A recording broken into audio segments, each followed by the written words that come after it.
Hello everyone, मेरा नाम राजेश कुमार सावरिया है। आज हम आप लोग के साथ क्लास 12th का अकाउंटेंसी स्टार्ट करने जा रहे हैं। क्लास 12th का अकाउंटेंसी स्टार्ट करने से पहले सबसे पहले हम लोग ये जान लेते हैं कि हम लोगों को कौन कौन सा चैप्टर हम लोगों के सिलेबस में पढ़ना है। इन टोटलिटी 13 चैप्टर्स है। तो हम लोग का जो सिलेबस है वो 4 पार्ट में क्लासिफाई किया गया है। पहला चैप्टर है अकाउंटिंग फॉर एमपीओ, जिसका वेटेज 10 मार्क्स है। दूसरा है अकाउंटिंग फॉर पार्टनरशिप, जिसके अंदर हम लोगों को 6 चैप्टर्स पढ़ना है, इसका वेटेज 30 मार्क्स है। फिर हम लोगों को पढ़ना है अकाउंटिंग फॉर कंपनीज, इसका वेटेज 40 मार्क्स है, इसमें भी हम लोगों को 6 चैप्टर पढ़ना है और 20 मार्क्स का आप लोगों का प्रोजेक्ट वर्क होता है। अगर बात करें इस 20 मार्क्स के प्रोजेक्ट वर्क का ना, तो इसमें 12 मार्क्स का आप लोगों का रिटन एग्जाम होगा, 4 मार्क्स का प्रोजेक्ट होता है एंड 4 मार्क्स का वाइवा होता है। तो ये हम लोगों का सिलेबस है जो कि 4 पार्ट में क्लासिफाई हुआ है। सबसे पहला हम लोगों को पढ़ना है अकाउंटिंग फॉर एमपीओ, ये हम लोग का नंबर 1 चैप्टर है, इसका वेटेज 10 मार्क्स है। उसके बाद हम लोग को अकाउंटिंग फॉर पार्टनरशिप पढ़ना है, इसमें हम लोगों का 6 चैप्टर है। अकाउंटिंग फॉर कंपनीज, इसके अंदर भी हम लोगों को 6 चैप्टर पढ़ना है, इसका वेटेज 40 मार्क्स है। और फिर बाकी वो आपका प्रोजेक्ट वर्क। प्रोजेक्ट वर्क में जैसा कि आप देख रहे हैं 12 मार्क्स का रिटन एग्जाम है। तो ये 12 मार्क्स का जो रिटन एग्जाम होता है, इसमें 2 क्वेश्चन आता है 6-6 नंबर का। एक 6 मार्क का क्वेश्चन रेशियो एनालिसिस चैप्टर से रहता है और एक 6 मार्क का क्वेश्चन कैश फ्लो स्टेटमेंट से रहता है। तो बेसिकली हम लोगों को इन टोटलिटी 13 चैप्टर्स पढ़ना है। ठीक है, नंबर 1 आपका ये हो गया, नंबर 2 हो गया बेसिक या फंडामेंटल्स ऑफ पार्टनरशिप, नंबर 3 हो गया valuation of goodwill, number 4 change in profit sharing ratio among partners, number 5 admission of a partner, number 6 retirement oblique death of a partner, number 7 dissolution of partnership form, number 8 accounting for share capital and debenture में, number 8 में हमको पढ़ना है issue forfeiture and reissue of share, number 9 में issue and redemption of debenture, number 10 में financial statement of company, number 11 में analysis on financial statement of company, accounting ratio 12 and 13 number cash flow statement. तो इन सारे से आपका 18 marks का boards में तो क्वेश्चन आएगा ही आएगा, पर ये 2 चैप्टर बहुत ज्यादा इंपॉर्टेंट है क्योंकि 80 मार्क्स का तो ये सारे का सारा आ ही रहा है। पर इसके अलावा यहां जो प्रोजेक्ट वर्क आपका रिटर्न एग्जाम होगा, उससे भी ये दोनों चैप्टर से क्वेश्चन आएगा 6-6 मार्क का। ठीक है, मतलब जब आपका 80 मार्क्स का एग्जाम होगा तो ये सारे का सारा पोर्शन से एग्जाम में आएगा। इनफैक्ट वो जो 80 मार्क्स का क्वेश्चन आता है ना बोर्ड्स में, उसमें रेशियो एनालिसिस चैप्टर और कैश फ्लो स्टेटमेंट चैप्टर से भी क्वेश्चन आता है। ठीक है, पर इसके अलावा जब आप लोग का प्रोजेक्ट वर्क जो आप लोग का होता है 20 मार्क्स का, ठीक है, तो इसमें जो 12 मार्क्स का रिटर्न एग्जाम होता है, उसमें भी अकाउंटिंग रेशियो और कैश फ्लो स्टेटमेंट से पूछा जाता है क्वेश्चन 6-6 मार्क का। तो ये आप लोगों का सिलेबस है। इसको कॉपी के फ्रेश पेज में इसको कॉपी कर लीजिए, ताकि आपको ये तो पता रहे कि हम लोग क्लास 12th अकाउंटेंसी में पढ़ने क्या वाले हैं। तो कॉपी के फ्रेश पेज में, कॉपी के फर्स्ट पेज में कैप्शन दीजिए सिलेबस ऑफ 12th अकाउंटेंसी और इस बोर्ड वर्क को जल्दी से कॉपी कर लीजिए। हम आपको 2 मिनट का वक्त दे रहे हैं और इसके बाद हम लोग अपना क्लास 12th का अकाउंटिंग स्टार्ट करेंगे। सबसे पहला है अकाउंटिंग फॉर एनपीओ। एनपीओ का फुल फॉर्म होता है not for profit organisation. NPO का फुल फॉर्म होता है नॉट फॉर प्रॉफिट ऑर्गेनाइजेशन, मतलब वैसी संस्था जिनका उद्देश्य पैसा नहीं कमाना है, उनका अकाउंटिंग किस तरीके से किया जाता है। आप लोगों ने क्लास 11th में प्रॉफिट मेकिंग ऑर्गेनाइजेशन का अकाउंटिंग पढ़ा। आप लोगों ने क्लास 11th में जो फाइनेंशियल स्टेटमेंट चैप्टर आप लोगों ने पढ़ा था फाइनल अकाउंट्स के नाम से, तो उसमें आपने प्रॉफिट मेकिंग ऑर्गेनाइजेशन का अकाउंटिंग सीखा, जिसमें आप लोगों ने trading account, profit and loss account and balance sheet बनाना सीखा था।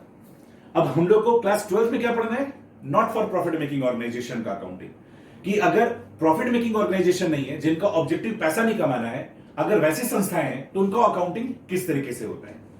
ठीक है, तो इसके बारे में अभी हम आपको एक्सप्लेनेशन देंगे। दूसरा, पार्टनरशिप फर्म एंड कंपनी के बारे में ब्रीफ नॉलेज आप लोगों ने क्लास 11th के बीएसटी में पढ़ा था। हम ये मान लेंगे कि आपको कुछ नहीं आता है। जब हम अकाउंटिंग फॉर पार्टनरशिप फर्म पढ़ाएंगे तो पहले हम आपको पार्टनरशिप फर्म के बारे में पूरा ब्रीफ आइडिया अच्छे से समझाएंगे। ठीक है, पूरी चीज को अच्छे से बताएंगे एंड देन फिर उसके बाद इसकी अकाउंटिंग को स्टार्ट करेंगे।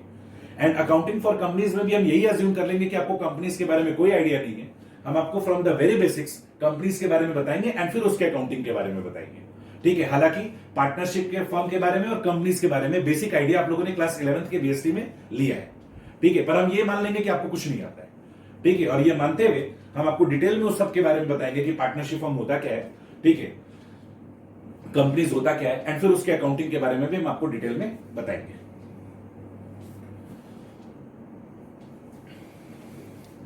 तो आज हम आप लोग के साथ पहला चैप्टर स्टार्ट करने जा रहे हैं, जिसका नाम है accounting for NPO. NPO stand for not for profit organisation. तो जल्दी से इस सिलेबस को कॉपी कर लीजिए।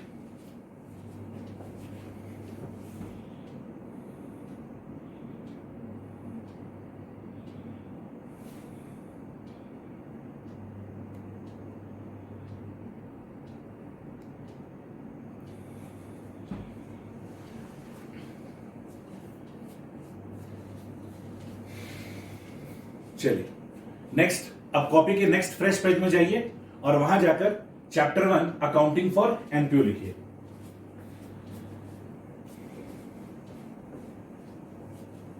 और मेरे कॉन्सेप्ट्स को ध्यान से सुनिएगा। ये जो फर्स्ट चैप्टर है अकाउंटिंग फॉर एनपीओ, ठीक है, आप अपने अगर सीनियर से पूछिएगा तो वो आपको यही बोलेंगे कि ये चैप्टर बहुत टफ है, बट बिलीव मी, आप स्टार्टिंग के 7-8 क्लासेस में मेरे साथ फुल अटेंशन के साथ पढ़ाई करिएगा तो आप पाइएगा कि ये चैप्टर में कोई खास दम नहीं है, केवल रूमर्स है। ठीक है, आप अपने सीनियर से बात करोगे तो आपको वो लोग बताएंगे कि एनपीओ चैप्टर बहुत टफ होता है। ठीक है, और ये चैप्टर केवल क्लास 12 में नहीं है, ये जब आप ग्रेजुएशन करोगे तो वहां पर भी मिलेगा, अगर इन फ्यूचर आप एमबीए करते हो तो वहां पर भी मिलेगा। ठीक है, अगर आप कोई प्रोफेशनल पढ़ाई करते हो, चार्टर्ड अकाउंटेंसी, कॉस्ट अकाउंटेंसी, तो वहां पर भी मिलेगा। तो सबसे अच्छा बात क्या होता है कि आज जब क्लास 12 में लाइफ में पहली बार इस चैप्टर को पढ़ने जा रहे हैं तो इस चैप्टर को बहुत अच्छे से पढ़िए। ठीक है, और स्टार्टिंग के 7 to 8 क्लासेस में हम आपको जो जो इंस्ट्रक्शन देंगे उसको आप स्ट्रिक्टली फॉलो करो, उसके बाद आप पाओगे कि इस चैप्टर में कोई खास दम नहीं था। तो चलिए कॉपी के फ्रेश पेज में chapter 1 accounting for NPO. Now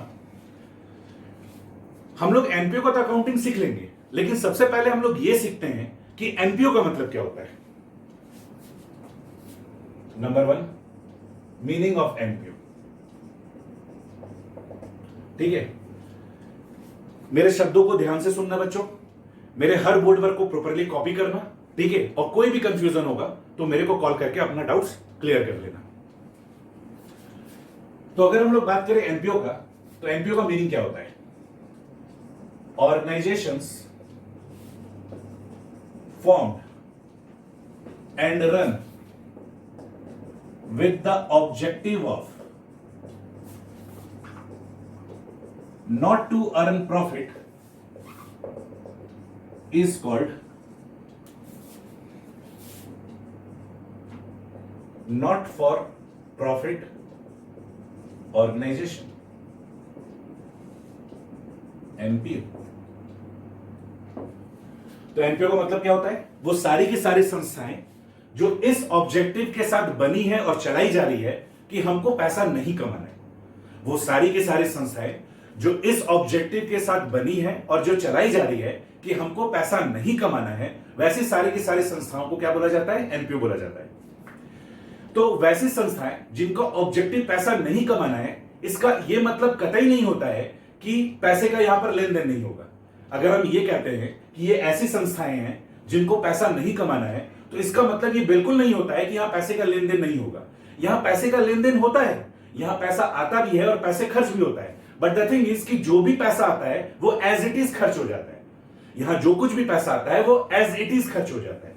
अभी आपको हम एग्जांपल्स देते हैं तो आपको और क्रिस्टल क्लियर हो जाएगा। आप एग्जांपल लिखिए, business association, basically trade association के नाम से ये ज्यादा फेमस है। ट्रेड एसोसिएशन बोलो या बिजनेस एसोसिएशन बोलो। Professional association, public libraries, sports association, club,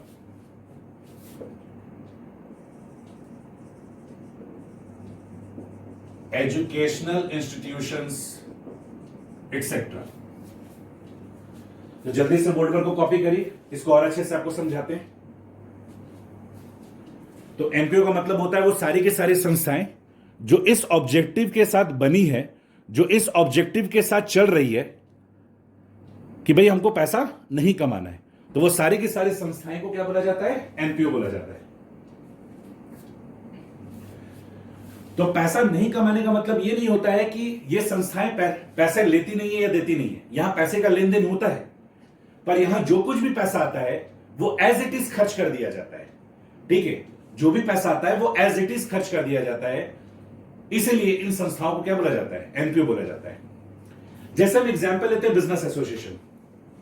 जानते हो बच्चों, इंडिया में हर बिजनेस का अपना अपना बिजनेस एसोसिएशन होता है, ठीक है। हर डिफरेंट टाइप्स के अपना अपना बिजनेस एसोसिएशन होता है। एक्चुअली होता क्या है कि कभी कभी गवर्नमेंट्स अपना बजट में या फिर गवर्नमेंट कभी कभी कुछ ऐसा पॉलिसीज ले आती है जिससे किसी खास सेक्टर को प्रॉब्लम हो जाता है, ठीक है। जैसे हम लोग एक एग्जांपल लेते हैं एकदम प्रैक्टिकल लाइफ बेस्ड, है ना। 1 जुलाई 2017 को जीएसटी आया था, ये आप लोग सभी को पता है, नहीं पता है तो सुन लो कि 1 जुलाई 2017 को जीएसटी आया था। आप लोगों ने सुना होगा, मोदी जी का एक फेवरेट डायलॉग रहता है जीएसटी को लेकर, one nation one market one tax, ठीक है, one nation one market one tax. पर ये उनका सोच है, ये उनका लक्ष्य है, टारगेट है कि हम ऐसा समय ले आएंगे जब हम लोग में केवल एक ही टैक्स रेट रहेगा। लेकिन फिलहाल जीएसटी में अभी ये सच्चाई नहीं है। अभी अगर आप देखोगे तो जीएसटी का प्रैक्टिकल लाइफ में 4 रेट्स है, ठीक है। मार्केट में डिफरेंट प्रोडक्ट पे जीएसटी का डिफरेंट रेट है। 5% वाला प्रोडक्ट है, 12% वाला प्रोडक्ट है, 18% वाला प्रोडक्ट है और 28% वाला प्रोडक्ट है, ठीक है। यू विल फाइंड कि मार्केट में कुछ नील रेटेड भी प्रोडक्ट है जिसपे जीएसटी 1 रुपया भी नहीं लगता है। पर अगर देखा जाए तो वैसे प्रोडक्ट जिसपे जीएसटी लगता है, वैसा 4 तरीके का जीएसटी रेट प्रेस्क्राइब किया गया है गवर्नमेंट के द्वारा। 5% वाला, 12% वाला, 18% वाला और 28% वाला। देखो बच्चों, 1 जुलाई 2017 को जीएसटी आया था, ठीक है। तो जो प्लाईवुड होता है, प्लाईवुड क्या होता है, प्लाईवुड से हम लोग फर्नीचर बनाते हैं, ठीक है। उससे हम लोग वुडन अलमारी, जिसको कैबिनेट बोला जाता है, वो बनाया जाता है। चेयर टेबल्स बनाया जाता है। इनफैक्ट जो हम लोग के गेट में डोर्स होता है, विंडोज में जो हम लोग खिड़की लगाते हैं, ठीक है, वुडन वाला, वो सारे का सारा प्लाईवुड से बनाया जाता है। तो प्लाईवुड से हम लोग चेयर टेबल, डाइनिंग टेबल, ये सब वगैरह हम लोग बनाते हैं, ठीक है। हम लोग इनफैक्ट डोर्स वगैरह भी उसी से बनाते हैं। तो ये जो प्लाईवुड होता है ना बच्चों, ये प्रैक्टिकली बहुत कॉस्टली होता है, ठीक है। आप मार्केट में पता करना, यू विल फाइंड कि 10,000 रुपए से लेकर 50,000 रुपए, 70,000 रुपए तक इसका रेट होता है। और जो आप लोग टीवी में ब्रांडेड कंपनी का नाम सुने हो, ग्रीन प्लाई, सेंचुरी, ये सब हाईली कॉस्टली होता है, ठीक है। इसका एक प्लाईवुड बहुत ज्यादा कॉस्टली होता है। अब आप सोचो, हम एक छोटा सा एग्जांपल लेते हैं। मान लीजिए एक प्लाईवुड जो रेक्टेंगुलर शेप का होता है, ठीक है, एक प्लाईवुड जो ये रेक्टेंगुलर शेप का होता है हम लोगों का, सपोज करिए 10,000 रुपए का है, ठीक है। तो 10,000 रुपए का, तो आप इसको ये तो नहीं ना बोलिएगा सस्ता है, ये तो ऑलरेडी कॉस्टली है। पता है 1 जुलाई 2017 को जब जीएसटी आया था ना, तो प्लाईवुड पे 28% जीएसटी कोट किया गया था। गवर्नमेंट ने ये बोला कि भाई प्लाईवुड पे 28% जीएसटी लगेगा। मतलब मान लीजिए अगर हम प्लाईवुड बिजनेस वाले हैं, अगर आप हमसे प्लाईवुड खरीदने आएंगे तो ये 10,000 का प्लाईवुड में हम 28% जीएसटी जोड़कर 12,800 रुपए में आपको जीएसटी ये प्लाईवुड आपको बेचेंगे। मतलब अगर प्लाईवुड 10,000 रुपए का है, तो जब आप हमसे प्लाईवुड खरीदने आएंगे तो 10,000 रुपए का प्लाईवुड है और 28% का जीएसटी हम आपसे चार्ज करेंगे, यानी 12,800 रुपया। आप देखो 10,000 रुपए का तो प्लाईवुड ही है, 2,800 रुपए का जीएसटी उसमें चार्ज कर दिया गया, और तो और उसका कॉस्ट कितना हो गया, 12,800। हमको एक बात बताओ, प्लाईवुड पहले से महंगा है, और महंगा हो गया कि नहीं हो गया? डेफिनेटली और महंगा हो गया। अब इससे प्लाईवुड बिजनेस पे इंपैक्ट पड़ेगा नहीं पड़ेगा? लोग इसका अदर दूसरा सब्स्टिट्यूट ढूंढना स्टार्ट करेंगे कि नहीं करेंगे, कि भाई अब हम लोग को ये डोर्स वगैरह बनाने के लिए प्लाईवुड के अलावा दूसरा हम लोग को ऑप्शन देखना चाहिए, क्योंकि प्लाईवुड क्या हो चुका है, कॉस्टली हो चुका है। तो पता है प्लाईवुड वाले लोगों का अपना एक एसोसिएशन है। प्लाईवुड वाले का हर जगह का अपना अपना एसोसिएशन होता है, मतलब हर बिजनेस का अपना अपना एसोसिएशन होता है। तो ये प्लाईवुड बिजनेस वाले क्या कर रखे हैं, अपना एक एसोसिएशन बना रखे हैं। तो इन्होंने लेटर लिखा फाइनेंस मिनिस्ट्री को, ठीक है, मोदी जी को लेटर लिखा, निर्मला सीतारमण को लेटर लिखा फाइनेंस मिनिस्ट्री को, कि देखिए ये जो प्लाईवुड का जो बिजनेस है, ये ऑलरेडी, ये जो प्लाईवुड होता है ये ऑलरेडी कॉस्टली होता है। 10,000 रुपए का प्लाईवुड है, आप अगर 28% का जीएसटी लगा देते हैं इस पे, तो ये और ज्यादा कॉस्टली होता है, और इससे हमारा बिजनेस पे क्या हो जाएगा, नेगेटिव इंपैक्ट पड़ेगा। और हम लोग का बिजनेस पे नेगेटिव इंपैक्ट पड़ने से हम लोग का बिजनेस खत्म हो सकता है, ठीक है। लोग इसके बदले में दूसरा अल्टरनेटिव सुनना स्टार्ट कर सकते हैं। तो एक्चुअली देखा जाए तो मान लो अगर एक इंसान, मान लो केवल सिंगल इंसान, अगर हम मोदी जी को लेटर लिखते तो क्या पता उसका इंपैक्ट पड़े ना पड़े। लेकिन अगर हम लोगों का एसोसिएशन है, मान लीजिए पूरे रांची बाजार में प्लाईवुड वाले 100 बिजनेसमैन है, अगर ये 100 के 100 बिजनेसमैन लोग मिलकर अपना एक एसोसिएशन बना लेते, प्लाईवुड एसोसिएशन, और इन 100 लोगों का लेटर अगर वहां जाता है, तो बताइए ग्रेटर इंपैक्ट पड़ेगा कि नहीं पड़ेगा? बहुत अच्छा खासा इंपैक्ट पड़ेगा, कि पूरा रांची के जितने भी प्लाईवुड वाले हैं एक साथ कंप्लेन कर रहे हैं। हम आपको रियल लाइफ का बात बता रहे हैं। 1 जुलाई 2017 को जब जीएसटी आया था और प्लाईवुड पे जब 28% का जीएसटी इंपोज किया गया था, तो केवल रांची नहीं, केवल झारखंड नहीं, पूरा ऑल ओवर द इंडिया जितने भी प्लाईवुड बिजनेस वाले थे सब लोगों ने फाइनेंस मिनिस्ट्री को लेटर लिखना शुरू कर दिया कि भाई ये तो जीएसटी का रेट गलत इंपोज कर रहे हैं, इससे हम लोग का बिजनेस पूरा का पूरा क्या हो जाएगा, बर्बाद हो जाएगा। लोग प्लाईवुड के बदले दूसरा अल्टरनेटिव ढूंढना स्टार्ट कर देंगे, ठीक है, जिससे हम लोगों का बिजनेस पूरा खत्म हो जाएगा, हम लोग मार्केट से खत्म हो जाएंगे, ठीक है। तो that is the power of business association, that is the power of business association. और जब यहां से लेटर गया, जब ऑल ओवर द इंडिया से ये एप्लीकेशन गया उनके पास कि आप जो जीएसटी का रेट 28% लगाए ये सही नहीं है, तो पता है जीएसटी का रेट 28% से घट के 18% हो गया। तो that is the power of business association. पता है बिजनेस एसोसिएशन केवल इतना ही काम नहीं करता है, इसके अलावा भी बहुत सारा काम करता है। जैसे देखो, मान लीजिए रांची में 100 प्लाईवुड बिजनेस वाले हैं, अब है तो सब सेम लाइन के बिजनेस वाले, तो सब एक दूसरे से कट थ्रोट कंपटीशन है, तो आपस में ये लोग एक दूसरे से नफरत ना करने लग जाए बिजनेस करने के दौरान, ठीक है, ऐसा होता है ना, कट थ्रोट कंपटीशन की वजह से लोग एक दूसरे को देखना पसंद नहीं करता है। तो पता है ये बिजनेस एसोसिएशन वाले क्या करते हैं, होली दिवाली मिलन समारोह कंडक्ट कराते हैं, जिसमें ये सारे के सारे विद फैमिली आते हैं, वहां गेट टुगेदर करते हैं, पार्टी शार्टी करते हैं, एक दूसरे का हाल समाचार लेते हैं, ताकि इनके बीच में हार्मनी मेंटेन रहे। तो प्रैक्टिकल लाइफ में ये सब भी होता है। तो देखा जाए ये बिजनेस एसोसिएशन, गवर्नमेंट अगर कोई ऐसा पॉलिसी लेकर आया है जिससे बिजनेस को हिट कर रहा है, तो ये बिजनेस एसोसिएशन उस बिजनेस को प्रोटेक्ट करने के लिए काम कर रहे हैं, और साथ ही साथ आपस में भी प्यार मोहब्बत बना रहे उसके लिए भी ये लोग काम कर रहे हैं। तो देखा जाए ऐसी संस्थाएं, इनका ऑब्जेक्टिव क्या पैसा कमाना है? नहीं, इनका ऑब्जेक्टिव क्या है, लोग इनके जो मेंबर हैं उनके इंटरेस्ट को प्रोटेक्ट करना। मतलब प्लाईवुड वाले लोग जितने भी हैं, इनका बिजनेस हैम्पर ना हो जाए, वो प्लाईवुड एसोसिएशन इनकी रक्षा कर रही है, ठीक है। तो ये जो प्लाईवुड एसोसिएशन है, ये प्लाईवुड एसोसिएशन क्या है, एक आर्टिफिशियल पर्सनल बॉडी है ना, ये आर्टिफिशियल बॉडी है। इसमें क्या है, मान लीजिए रांची के 100 प्लाईवुड बिजनेस वाले, सब में से लोग एक एक क्या बन जाएंगे, मेंबर बन जाएंगे, और उन्हीं 100 लोगों में से किसी को प्रेसिडेंट बना दिया जाएगा, किसी को कुछ बना दिया जाएगा, किसी को सेक्रेटरी बना दिया जाएगा, और ये एसोसिएशन में, ठीक है। तो होता क्या है कि सारे के सारे प्लाईवुड वाले लोग इस एसोसिएशन में कुछ पैसा डालते हैं। पैसा इसलिए डालते हैं क्योंकि देखो, अब अगर गवर्नमेंट को हमको एप्लीकेशन फाइल करना, तो ये सब काम फ्री में नहीं ना होगा, वकील करेंगे, कुछ पेपर वर्क का खर्चा होगा, तो ये सारे का सारा खर्चा मैनेज करने के लिए पैसा चाहिए। तो प्लाईवुड एसोसिएशन पैसा कहां से लाएगा, तो इन्हीं मेंबर से पैसा लेगा, है कि नहीं। फिर आपस में ये लोग का प्यार मोहब्बत मेंटेन रहे, तो दिवाली होली मिलन समारोह ये सब कंडक्ट होगा, तो उसमें जो पार्टी शार्टी होगा, तो उसके लिए भी तो पैसा चाहिए। तो ये पैसा भी किन लोग से लिया जाता है, इन्हीं लोग से लिया जाता है। जैसे हम लोग क्या है, हम लोग फ्रेंड सर्कल लोग क्या करते हैं, आपस में कॉन्ट्री करके सेलिब्रेट कर लेते हैं कोई चीज, उसी तरीके से ये लोग क्या कर रहे हैं, आपस में ही कॉन्ट्री करके, आपस में गेट टुगेदर वगैरह करके ये लोग सेलिब्रेशन कर लेते हैं। तो आप देखो, ये जो बिजनेस एसोसिएशन है, ये बिजनेस एसोसिएशन का क्या ऑब्जेक्टिव पैसा कमाना था? बिल्कुल नहीं। इनका ऑब्जेक्टिव ये था कि गवर्नमेंट अगर कुछ ऐसा पॉलिसी लेकर आ जाए, या कुछ ऐसा वो लोग आप पे रिस्ट्रिक्शन इंपोज कर दे जिससे आपका बिजनेस हैम्पर कर सकता है, तो ये बिजनेस एसोसिएशन क्या करेगा, आपका प्रोटेक्ट करेगा, ठीक है। फिर आपस में हार्मनी मेंटेन रहे, तो उससे गेट टुगेदर पार्टी वार्टी भी होते रहता है, ठीक है। तो प्रैक्टिकल लाइफ में बिजनेस एसोसिएशन, ट्रेड एसोसिएशन एक ही बात होता है, ठीक है। तो ये सब क्या कहलाती है, ये सब कहलाती है एनपीओ। उसी तरीके से प्रोफेशनल एसोसिएशन, चार्टर्ड अकाउंटेंट्स लोग का अपना एसोसिएशन होता है, डॉक्टर्स लोग का अपना एसोसिएशन होता है, कॉस्ट अकाउंटेंट का अपना एसोसिएशन होता है, लॉयर लोग का अपना एसोसिएशन होता है। तो ये लोग बेसिकली एसोसिएशन बनाते इसलिए हैं ताकि मेन फेस्टिवल आए, होली दिवाली ईद, कुछ भी मेन फेस्टिवल आए, तो उसमें गेट टुगेदर करके आपस में प्यार मोहब्बत मेंटेन रहे। और साथ ही साथ देखा जाए तो मान लो गवर्नमेंट कुछ इस तरीके का गाइडलाइन ले आता है जिससे इनको काम करने में परेशानी होता है, तो ये एसोसिएशन क्या करता है, सबका आवाज बनता है और गवर्नमेंट को रिक्वेस्ट करता है कि देखिए आप जो ये रेस्ट्रिक्शंस ला रहे हैं, इससे हमको बिजनेस करने में परेशानी है, हमको ये काम करने में परेशानी है। तो ये जो एसोसिएशन है, इनका ऑब्जेक्टिव पैसा थोड़ी कमाना है, इनका ऑब्जेक्टिव क्या है, लोगों में प्यार मोहब्बत मेंटेन रहे, गवर्नमेंट का कोई गाइडलाइन है तो गवर्नमेंट को हम लोग अपना बात रख सके, ठीक है। उसी तरीके से public libraries, sports associations, club, educational institution, these all are the example of NPO, ठीक है। तो अभी तक हम लोग क्या पढ़े, एनपीओ का मतलब क्या होता है, वो सारी की सारी संस्थाएं जो इस उद्देश्य के साथ बनी है या चलाई जा रही है कि भाई हमको पैसा नहीं कमाना है, ठीक है, तो उसको हम लोग क्या बोलेंगे, एनपीओ बोलेंगे, ठीक है। And there are various different varieties of NPO, अलग अलग वैरायटीज हो सकते हैं, बट द थिंग इसकी मेन थीम एनपीओ में यही होता है कि वो इस उद्देश्य के साथ बनी है और चलाई जा रही है कि भाई हमको पैसा तो नहीं कमाना है, ठीक है। पैसा नहीं कमाने का मतलब ये नहीं होता कि पैसे का लेन देन नहीं होगा, ये लोग अपने मेंबर से पैसा लेती है, अपने मेंबर के ऊपर पैसा खर्चा करती है, पर जो पैसा आता है वो एज इट इज खर्चा हो जाता है, ठीक है। जिस ऑब्जेक्टिव से वो संस्था बनाया गया है, उस ऑब्जेक्टिव में जैसे ही पैसा आता है, उसी ऑब्जेक्टिव में उस पैसे को खर्च कर दिया जाता है।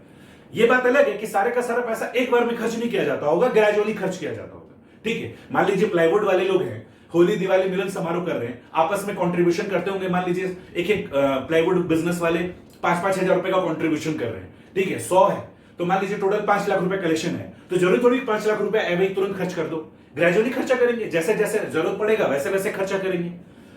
तो ईयर एंड में जो पैसा बच जाता है उसको सरप्लस बोला जाता है। जैसे प्रॉफिट मेकिंग ऑर्गेनाइजेशन में प्रॉफिट या लॉस बोला जाता है, वैसे नॉन प्रॉफिट मेकिंग ऑर्गेनाइजेशन में सरप्लस या डेफिसिट बोला जाता है। तो बेसिकली यहां सरप्लस ही होता है।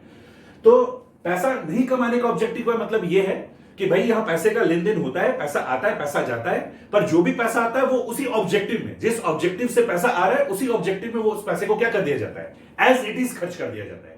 ठीक है, यहां पर कुछ पैसा कमाने का सोच नहीं रखा जाता है। तो वैसी सारी के सारी संस्थाओं को क्या बोला जाता है, एमपीओ बोला जाता है। जल्दी से इस बोर्ड वर्क को कॉपी करिए।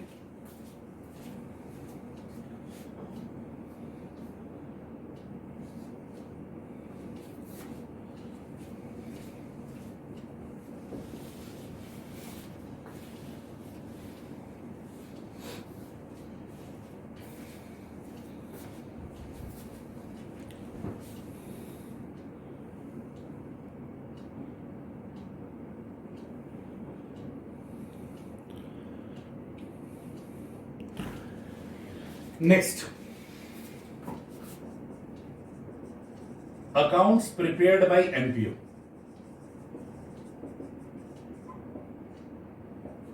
Accounts prepared by MPO. MPO अब अकाउंट्स जो ये लोग अकाउंटिंग करता है वो अकाउंटिंग किस प्रकार का करता है, ये लोग रिसिप्ट एंड पेमेंट अकाउंट बनाता है। एमपीओ क्या बनाता है, रिसिप्ट एंड पेमेंट अकाउंट। और क्या बनाता है, इनकम एंड एक्सपेंडिचर अकाउंट। और क्या बनाता है, बैलेंस शीट। अच्छा, इन सबको बनाने के लिए कुछ हेल्पिंग अकाउंट्स का भी सहारा लिया जाता है। ठीक है, नंबर 1 कंज्यूमेबल गुड्स, साथ ही साथ क्रेडिटर्स फॉर कंज्यूमेबल गुड्स,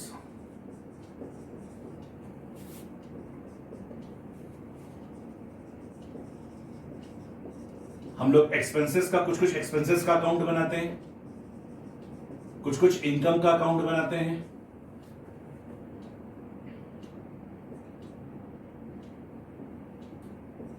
हम लोग सब्सक्रिप्शंस का अकाउंट बनाते हैं, हम लोग फिक्स्ड एसेट्स का अकाउंट बनाते हैं, और अगर कुछ जरूरत पड़ा तो वो भी बना लिया जाएगा। अभी परेशान नहीं होना बच्चों कि ये सब का मतलब क्या होता है। ग्रेजुअली ये चैप्टर हम लोगों का अच्छा खासा समय लेता है और इस पे अच्छा खासा समय हम लोग स्पेंड करते हैं। आप लोग जब क्लास 11th में फाइनल अकाउंट्स पढ़े होंगे, ठीक है, जो स्टूडेंट मेरे से पढ़े होंगे उनको तो अच्छे से याद होगा कि हम उनके साथ 20 to 25 क्लास स्पेंड किए थे। ठीक है, और जो स्टूडेंट मेरे से नहीं पढ़े हैं, कहीं और पढ़े हैं, तो वो फिर भी कम से कम 10-15 क्लास तो स्पेंड किए होंगे, क्योंकि वो बहुत बड़ा चैप्टर होता है। उसी तरीके से ये चैप्टर भी बहुत बड़ा है। अभी जब हम आपको सिलेबस दिखाए थे तो आप देखे थे कि 10 मार्क्स का इकलौता ये चैप्टर है। बाकी पार्टनरशिप में आप देखे थे कि 30 मार्क्स का, लेकिन उसके अंदर 6 चैप्टर है। कंपनी 40 मार्क्स का, लेकिन उसके अंदर 6 चैप्टर है। लेकिन ये एकमात्र ऐसा चैप्टर है जो 10 मार्क्स का वेटेज रखता है। ठीक है, और इकलौता चैप्टर है जिसमें 10 मार्क्स का क्वेश्चन आता है। तो इसमें हम लोग को अच्छा खासा क्लास लगता है। अप्रॉक्स हम लोग को 20 क्लासेस तो लगेगा ही लगेगा। ठीक है, हम लोग डिटेल में प्रैक्टिस भी करेंगे, एक एक चीजों को बारीकी से समझेंगे, तो इट विल टेक टाइम और टाइम स्पेंड करेंगे, क्योंकि ये बोर्ड्स के लिए इंपॉर्टेंट भी है। और ये चैप्टर तो इतना इंपॉर्टेंट है कि केवल आपको क्लास 12 में काम नहीं आने वाला, जैसा कि हम आपको बताया ग्रेजुएशन में भी काम आएगा। एमबीए करोगे तो वहां काम आएगा, चार्टर्ड अकाउंटेंसी, कॉस्ट अकाउंटेंसी करोगे तो वहां काम आएगा। तो ये चैप्टर ऐसा है कि आपको लाइफ टाइम, जब तक आप कॉमर्स में हो, अगर आप पढ़ाई कर रहे हो, तो ये चैप्टर आपको हर जगह मिलता जाएगा। तो अच्छा है ना, इसमें अगर आप 20 क्लासेस बहुत इफेक्टिवली स्पेंड करते हैं तो फ्यूचर में ज्यादा फायदा होता है। तो हम लोग अब स्टार्ट करने जा रहे हैं कि एमपीओ अपने अकाउंटिंग में क्या क्या करती है। मेरा तो सवाल यह है ना बच्चों कि एमपीओ अकाउंटिंग ही क्यों करता है। देखो बच्चों, आप लोगों ने क्लास 11th में अकाउंटिंग का डेफिनेशन पढ़ा है कि accounting is an art of recording, classifying, summarising financial transaction and events in a significant manner so as to interpret the results to the financial user. तो हम लोग अकाउंटिंग करते हैं बिजनेस का रिजल्ट जानने के लिए। जब यहां पर फायदे नुकसान का कोई बात ही नहीं है, जब यहां ऑब्जेक्टिव पैसा नहीं कमाना है, तो हम अकाउंटिंग ही क्यों करें। तो मेरा तो मन में सवाल यह आता है कि चलो हम लोग अकाउंट्स, एमपीओ क्या क्या अकाउंटिंग करता है वो तो हम लोग को पता है, लेकिन भाई करता ही क्यों है, जबकि अकाउंटिंग का मेन ऑब्जेक्टिव होता है बिजनेस का रिजल्ट जानना कि फायदे में कि नुकसान में, और हमको यहाँ फायदे नुकसान को कोई फर्क ही नहीं पड़ता है। मेरा ऑब्जेक्टिव ही नहीं है पैसा कमाना, तो फिर एक एमपीओ अकाउंटिंग क्यों करती है। इसका प्रैक्टिकली दो रीजन है, ध्यान से सुनना। पहला रीजन ये है कि एनपीओ में जो भी पैसा आता है वो जिस ऑब्जेक्टिव में के नाम से वो पैसा आता है उसको एज इट इज खर्च कर दिया जाता है। तो भाई ये चीज पे आप नजर कैसे रखोगे बिना अकाउंटिंग किए हुए कि भाई जो भी पैसा आ रहा है वो प्रॉपरली खर्च हो रहा है कि नहीं हो रहा है। यहां पर ये लोग कोई प्रॉफिट मेकिंग एक्टिविटी तो नहीं कर रहा है, जो भी पैसा आ रहा है वो एज इट इज वैसे ही पूरा का पूरा डिप्लॉय हो रहा है कि नहीं हो रहा है। तो ये जानने के लिए हम लोग अकाउंटिंग करते हैं। एंड दूसरा, इंडिया में ऐसे बहुत सारे एनपीओ हैं जिनको इनकम टैक्स से बेनिफिट मिलता है। क्या बेनिफिट मिलता है? इनको टैक्सेस नहीं देना। तो सिंपल सा बात है, इनका ऑब्जेक्टिव ही नहीं पैसा कमाना। जब पैसा कमाते ही नहीं है, जब इनकम होता ही नहीं है, तो टैक्सेस देना नहीं है। तो इनको इनकम टैक्स को प्रूफ करना पड़ता है, इनको अपने आप को प्रूफ करना पड़ता है इनकम टैक्स डिपार्टमेंट के सामने कि देखिए मेरा जो भी पैसा आ रहा है उसको एज इट इज हम खर्च कर दे रहे हैं, मेरा ऑब्जेक्टिव है ही नहीं पैसा कमाना। तो ये अपने आप को प्रूफ करने के लिए भी क्या करते हैं? अकाउंटिंग करते हैं। तो कोई भी एनपीओ अपना अकाउंटिंग दो मकसद से काम करता है। एक तो भाई वो खुद देखे कि भाई जो भी पैसा आ रहा है वो प्रॉपर्ली यूटिलाइज हो रहा है कि नहीं हो रहा है, जिस ऑब्जेक्टिव से हम वो पैसे को उठाए थे उस ऑब्जेक्टिव में वो पैसा यूटिलाइज हो रहा है कि नहीं हो रहा है। एंड दूसरा कि हम इनकम टैक्स डिपार्टमेंट को भी अपने आप को हर साल प्रूफ करते रहेंगे कि देखिए हम पैसा तो नहीं कमा रहे हैं, जो भी पैसा आ रहा है एज इट इज खर्च कर दे रहे हैं, मेरा ऑब्जेक्टिव तो पैसा कमाना है ही नहीं। That's why we do what? Accounting. तो अकाउंटिंग के नाम पे क्या क्या होता है? Number 1 receipt and payment account बनाया जाता है, number 2 income and expenditure account बनाया जाता है, एंड नंबर 3 बैलेंस शीट बनाया जाता है। For preparing income and expenditure and balance sheet हम लोग कुछ हेल्पिंग अकाउंट्स का सहारा लेते हैं। कंज्यूमेबल गुड्स अकाउंट बनाते हैं along with creditors for consumable goods. क्या होता है बाद में सीखेंगे, बस नाम सुन लो ताकि 2 क्लास के बाद जब हम लोग इस टॉपिक के बारे में डिस्कस करें तो आपको यह लगे कि हाँ नाम सुना हुआ है। सेकंड नंबर में क्या है? Expenses account. थर्ड नंबर में क्या है? इनकम अकाउंट बनाते हैं, सब्सक्रिप्शन अकाउंट बनाते हैं और कुछ फिक्स्ड एसेट्स अकाउंट बनाते हैं और कुछ जरूरत पड़ा तो वो भी बना लेंगे। ठीक है, तो बेसिकली हम लोग को यही सब चीज इस चैप्टर में पढ़ना है। इसके अलावा थोड़ा बहुत हम लोग को फंड बेस्ड अकाउंटिंग भी करना है, तो वो हम लोग अलग से लास्ट क्लास में एक बार डिस्कस कर लेंगे, वो भी एग्जाम में कभी कभार पूछता है। हम लोग का पूरा 100% कवरेज रहेगा, उसके लेकर आपको टेंशन नहीं लेना है, बस डेडिकेशन के साथ अच्छे से पढ़ाई करना है ना। अब हम लोग ये जानते हैं कि receipt and payment, income and expenditure and balance sheet होता क्या है। ठीक है, रिसिप्ट एंड पेमेंट क्या होता है? Receipt and payment account cashbook का जुड़वा भाई होता है। ठीक है, receipt and payment account cashbook का जुड़वा भाई होता है। जो प्रॉफिट मेकिंग ऑर्गेनाइजेशन है, जो प्रॉफिट मेकिंग बिजनेस है, वो लोग अपने कैश एंड बैंक ट्रांजेक्शन का कैशबुक बनाती है। ठीक है, उसी तरीके से ये जो नॉन प्रॉफिट मेकिंग ऑर्गेनाइजेशन है, ये अपने कैश एंड बैंक ट्रांजेक्शन का रिसिप्ट एंड पेमेंट अकाउंट बनाती है। तो अगर सरल शब्दों में आपसे पूछा जाए कि रिसिप्ट एंड पेमेंट क्या होता है, तो आप बोलो कैशबुक का जुड़वा भाई है। कैशबुक प्रॉफिट मेकिंग ऑर्गेनाइजेशन बना रही है और receipt and payment non profit making organisation बना रही है। ठीक है, तो यहां पर क्या होता है, यहां सारे के सारे कैश एंड बैंक ट्रांजेक्शन को समराइज करके लिखा जाता है। इनकम एंड एक्सपेंडिचर क्या है? तो ये प्रॉफिट एंड लॉस अकाउंट का जुड़वा भाई है। Profit making organisation profit and loss account बनाती है ताकि प्रॉफिट और लॉस को असरटेन किया जा सके। यहां पर इनकम एंड एक्सपेंडिचर अकाउंट बनाते हैं ताकि हमको सरप्लस या डेफिसिट के बारे में पता चले। और बैलेंस शीट तो भाई किसी भी कोई भी तरह का संस्था हो, किसी भी तरह का ऑर्गेनाइजेशन, चाहे वो प्रॉफिट मेकिंग हो चाहे वो नॉन प्रॉफिट मेकिंग हो, वो तो फाइनेंशियल पोजीशन बताता है। तो ये भी बैलेंस शीट क्या बताएगा? उस एनपीओ का फाइनेंशियल पोजीशन, कि भाई वो बिजनेस, वो जो ऑर्गेनाइजेशन है वो कितना साउंड है। तो ये इसके बारे में थोड़ा थोड़ा बात हम लोग लिख लेते हैं। ठीक है, और तो आपको क्या बोलते हैं, नीचे में डिस्क्रिप्शन में नोट्स मिल जाएगा। ठीक है, नोट्स में ये सारे का सारा बात को वहां पर लिख के दिया गया है, लेकिन बोर्ड वर्क करोगे तो थ्योरी भी आपको थोड़े अच्छे से समझ में आएगा, नींद भी नहीं आएगा, है कि नहीं? और इंटरेस्ट भी बना हुआ रहेगा लिखते रहोगे तो। चलिए थोड़ा थोड़ा ब्रीफिंग लिखते हैं कि रिसिप्ट एंड पेमेंट क्या होता है, इनकम एंड एक्सपेंडिचर क्या होता है, बैलेंस शीट क्या होता है, और इन सारी चीजों को अच्छे से मगअप कर लें। ठीक है, इन सब चीजों को मगअप कर डाला तो एमपीओ जिंगा लाला, है कि नहीं? अच्छा, स्टार्टिंग का 7 to 8 क्लास मोस्ट इंपॉर्टेंट है, तो फुल फोकस के साथ पढ़ाई करेंगे। सबसे पहले लिखेंगे रिसिप्ट एंड पेमेंट अकाउंट के बारे में।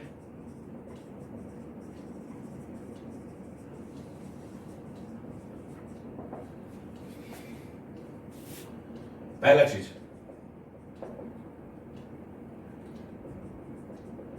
It is classified summary of cash and bank transaction. जब आप कैश एंड बैंक ट्रांजेक्शन को समराइज करके एक जगह बनाते हो तो उसको रिसिप्ट एंड पेमेंट अकाउंट बोला जाता है।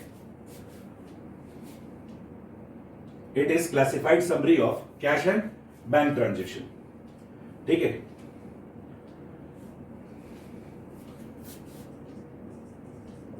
Every receipts and every payments, या जो भी पैसा जिस भी नेचर का आ रहा हो, ठीक है, जो भी पैसा जिस भी नेचर का आ रहा हो और जिस भी पीरियड से रिलेटेड आ रहा हो उसको डेबिट करना है, और जो भी पैसा जिस भी नेचर का जा रहा हो उसको क्रेडिट करना है। आप लोग क्लास 11th में कैश बुक बनाना सीखे होंगे, तो जो भी पैसा आता था उसको क्या करते थे, डेबिट, और जो भी पैसा जाता था उसको क्या करते थे, क्रेडिट। यहां पर भी सेम फंडा है कि every receipts and every payment. आप ऐसे लिखो, every receipts are debited and every payments are credited. Every receipts are debited and every payments are credited, whether capital or revenue in nature, or whether related with past period or current period or upcoming period।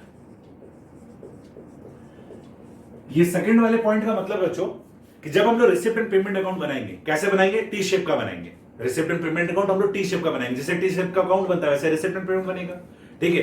Debit side में लिखेंगे receipt rupees, payment rupees, ठीक है।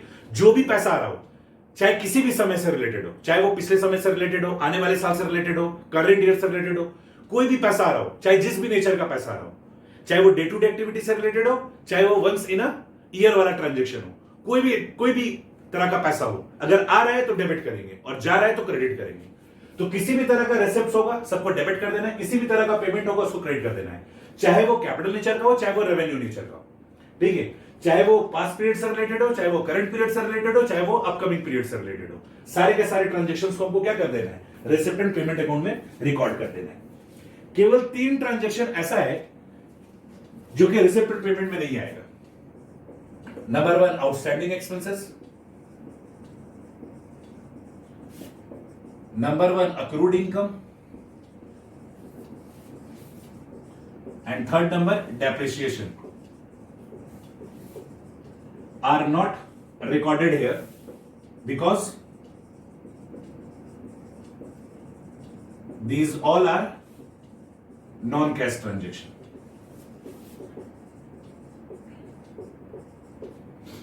Outstanding expenses का मतलब क्या होता है, वो खर्चा जिसका हमने बेनिफिट ले लिया बट पेमेंट नहीं किया है। अक्रूड इनकम मतलब वो इनकम जिसके हम हकदार हैं पर हमें मिला नहीं है। डेप्रिसिएशन तो ये नॉन कैश होता ही है। Depreciation provides fund for the replacement of fixed assets. तो ये तीनों का तीनों नॉन कैश ट्रांजैक्शन होता है। तो रिसिप्ट एंड पेमेंट में क्या आएगा, रिसिप्ट एंड पेमेंट में सारा का सारा रिसिप्ट्स आएगा और सारा का सारा पेमेंट्स आएगा। तो जो भी रिसिप्ट्स है सबको डेबिट कर दीजिए, जो भी पेमेंट्स है सबको क्रेडिट कर दीजिए। आपको दिमाग नहीं लगाना कौन सा पैसा आ रहा है, किस भी समय का आ रहा है, कौन सा पैसा जा रहा है, किस समय का जा रहा है, सबको रिकॉर्ड कर डालना है। ठीक है, बस आपको ध्यान देना कि 3 ट्रांजैक्शन रिकॉर्ड नहीं होगा, आउटस्टैंडिंग एक्सपेंसेस, अक्रूड इनकम और डेप्रिसिएशन। इसको छोड़कर बाकी सब चीज को आप क्या करोगे, अकाउंट फॉर करोगे इन रिसिप्ट एंड पेमेंट, जब आप रिसिप्ट एंड पेमेंट अकाउंट बनाओगे। तो जल्दी से इस बोर्ड वर्क को कॉपी कर लीजिए।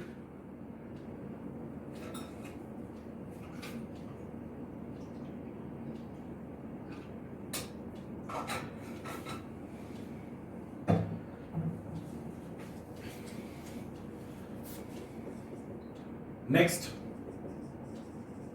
Income and expenditure account.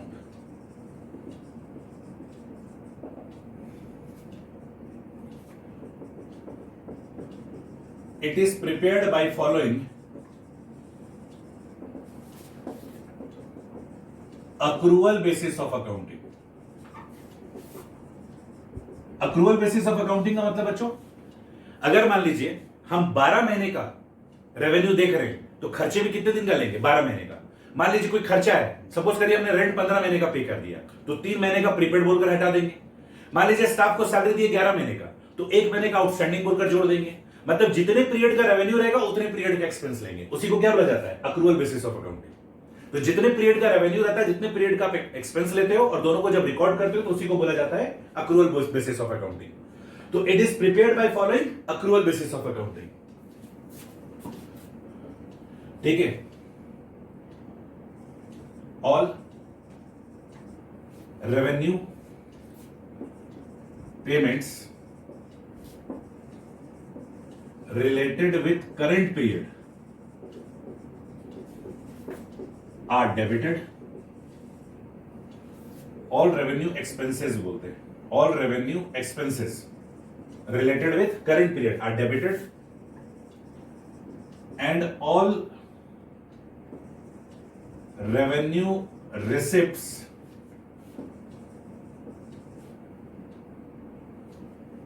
या all revenue income बोलते हैं related with current period are credited। ठीक है,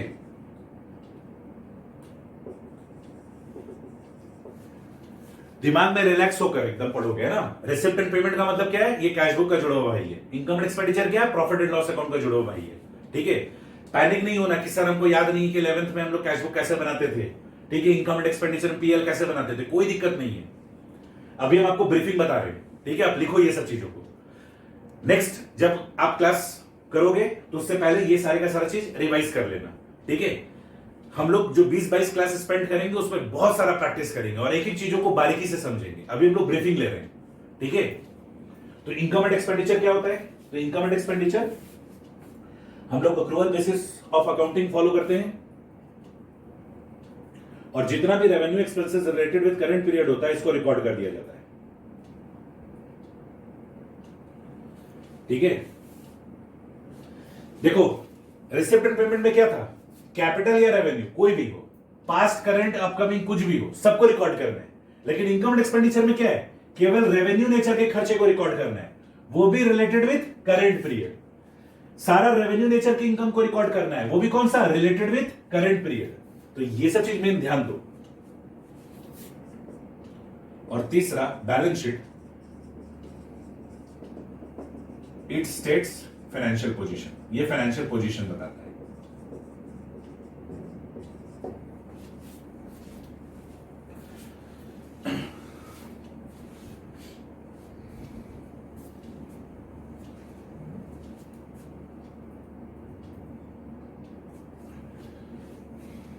तो अभी तक बच्चों हम लोगों ने क्या पढ़ा? हम लोगों ने पढ़ा वो सारी की सारी संस्थाएं जो इस ऑब्जेक्टिव के साथ बनी है कि भाई हमको पैसा नहीं कमाना है, उसको एनपीओ बोला जाता है। पैसा नहीं कमाने का मतलब ये नहीं कि यहां पैसे का लेन देन नहीं होता है, यहां पैसा आता भी है जाता भी है, लेकिन जो पैसा आता है वो एज इट इज खर्च हो जाता है। ठीक है, वहां पर पैसा कमाने का ऑब्जेक्टिव नहीं होता है। एनपीओ अकाउंटिंग के रूप में receipt and payment, income and expenditure and balance sheet बनाती है। तो सवाल ये उठता है कि एनपीओ अकाउंटिंग ही क्यों करती है? तो इसका दो रीजन है कि भाई वो ये अकाउंटिंग करके ये चेक कर सके कि भाई जो भी पैसा आ रहा है वो एज इट इज जिस ऑब्जेक्टिव के लिए पैसा आ रहा है उस ऑब्जेक्टिव में खर्च हो रहा है कि नहीं हो रहा है, और साथ ही साथ अपने आप को इनकम टैक्स डिपार्टमेंट को प्रूव कर सके कि देखिए हम यहां कोई भी पैसा नहीं कमा रहे हैं, जिस ऑब्जेक्टिव के साथ ये पैसा आया है उसी ऑब्जेक्टिव में ये पैसा क्या हो जा रहा है? खर्च हो जा रहा है। तो यहां पर क्या क्या बनाया जाता है? Receipt and payment account, income expenditure, balance sheet, कुछ हेल्पिंग अकाउंट्स बनाते हैं, उसके बारे में भी डिस्कस करेंगे हम लोग।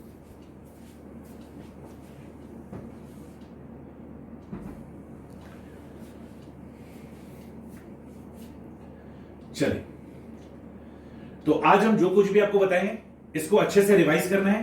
ठीक है, बैलेंस हम लोग नेक्स्ट क्लास में कंटिन्यू करते हैं। Bye bye everyone, take care.